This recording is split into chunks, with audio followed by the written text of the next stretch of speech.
आज यहाँ हमारे कांग्रेस पार्टी के एमपीज और देश में हर स्टेट में, हर कैपिटल में, डिस्ट्रिक्ट्स और ब्लॉक्स में कांग्रेस पार्टी जो प्राइस राइज है और ख़ास तौर से जो पेट्रोल और डीजल की प्राइस राइज है उस पर एजिटेशन कर रही है।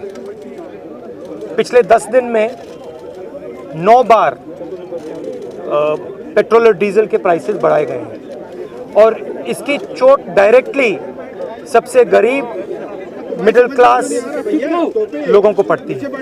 हमारी मांग है कि ये जो प्राइसेस बढ़ती जा रही हैं, महंगाई बढ़ती जा रही है और जो पेट्रोल और डीजल के दाम बढ़ते जा रहे हैं, इनको सरकार कंट्रोल करे और पेट्रोल और डीजल के दाम बढ़ाना बंद करे। तो इसलिए हम सब यहाँ आए हैं। पूरे देश में हमारा प्रोटेस्ट चलेगा, काफ़ी दिनों के लिए चलेगा। ये हमारा मैसेज है। सर, जिस तरह विधानसभा चुनाव in English we can see that petrol and diesel prices are climbing rapidly. Government is making thousands and thousands of crores from this. Over the last 10 days, 9 times they have been raised.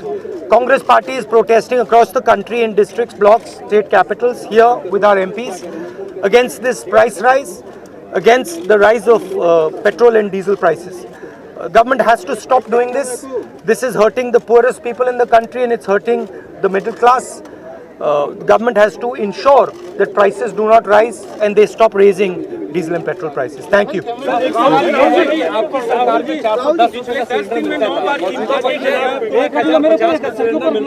Modi सरकार ने चुनाव के वक्त तो नहीं बढ़ाया, किस तरीके से लोगों की मंशा है? नहीं, देखिए, वो तो सब लोग जानते हैं। गैस सिलेंडर की प्राइस डबल हो गई है।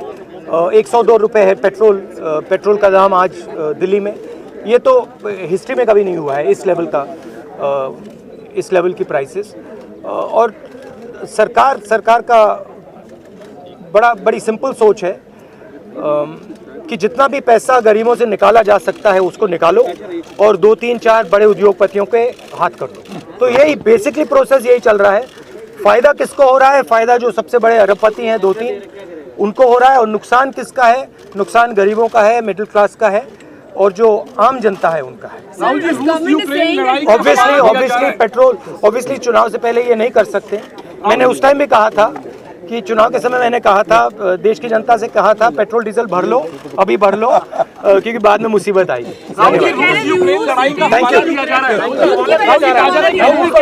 लड़ाई हो रही है। I'll think there's a debate in Parliament on Monday. Thank you, sir. It's great to see you here. Thank you for watching our work. If you haven't subscribed yet, don't forget to click the bell icon and subscribe to Mojo Story and support independent, robust journalism.